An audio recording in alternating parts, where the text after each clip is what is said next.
Hey, congratulations, you made it to a movie set. You booked a role. And I'm not talking about extra or background, I'm talking your speaking role. You may be a day player, you may be a supporting actor, you may be one of the lead roles. Congratulations. Here's how you act on set.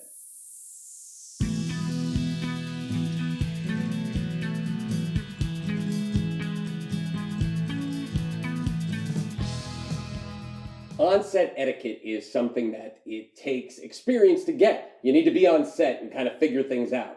I will recommend a fantastic book now called Acting in Film by Michael Caine.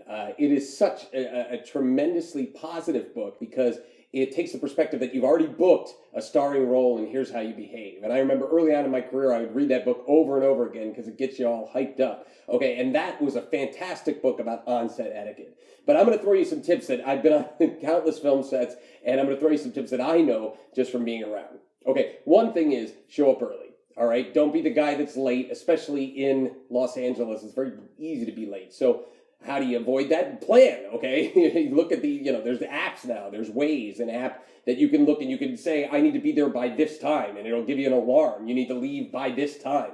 Always give yourself a little bit more room so that you're not late. You want to be the person that gets there early and is ready to go. Also, don't, spend too much time socializing. At the end of the day, this is work. And everybody's that's there has a job to do. And you don't want to be the person that's just joking around having the greatest time. I can make jokes and here and there, but I'm not going to do anything that's going to get in the way of the flow of the movie. After that, what you want to do is listen to the assistant director or the second assistant director that's going to tell you where to go and where to be, and just pay attention, okay? You're probably going to have to get into hair and makeup right away, get into wardrobe, okay? And you're going to have to do these things in the right order.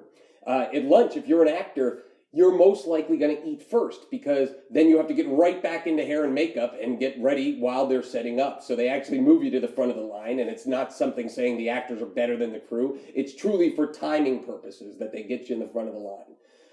Now, when you're on set and you're ready to go, always be paying attention. If you want to watch some kind of scene that you're not in, make sure to identify where the camera is and get behind the camera. Okay, because one thing you don't want to be on a film set is in anybody's way. You want to get the hell out of the way, okay?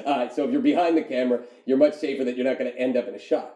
One of the things I also do if it's a very serious scene is, again, not socializing, not even talking, even if it's, serious stuff. I just kind of walk around. I put headphones in my ears, listen to music. Usually I like to listen to classical music or any music that's relaxing to you will help. Because that's the thing. You need to relax. It's not, music that's going to get you pumped up or anything like that. You want you to relax so you can be zen and you can be ready to do the scene and give whatever emotions needed. Lastly, I remember at one point a friend of mine who was a background player and finally was moving up to speaking roles. I had noticed that he would go to these sets and these background and extras are notorious for just taking pictures with the celebrities and the stars. And I told him, okay, you finally booked a speaking role. You don't go around to the stars and be like, hey, can I get a picture? All right. If they want to do it or if the still photographer does it, that's fantastic. But if you are talking to that star and you say, hey, can I get a picture with you? Realize you're putting that person on a different level. You're saying you're up here and I'm down there. And even if you believe that in your head, at the end of the day, if you're booked to work on that film or TV show, you're a peer. Okay. So you're a peer with that person. So saying, hey, I'm a big fan, can I get a picture, is not the coolest thing to do. So I just let the still photographer take the pictures, and I don't press any of it. If they want to take pictures, sure, I'll jump in a selfie, fantastic. But I'm not there to go around and be picture guy that's going to post all over Instagram on set. So the key is be professional, treat it like a job, treat it like work hard, show up early, don't float around, hang around on set, get out of there, get the job done, and I guarantee you'll be hired again. Hey, if you're enjoying these videos, please like, comment, subscribe, ask a question. I'll answer it with a video. Also, check out www.bankrollyourmovie.com for film financing instruction.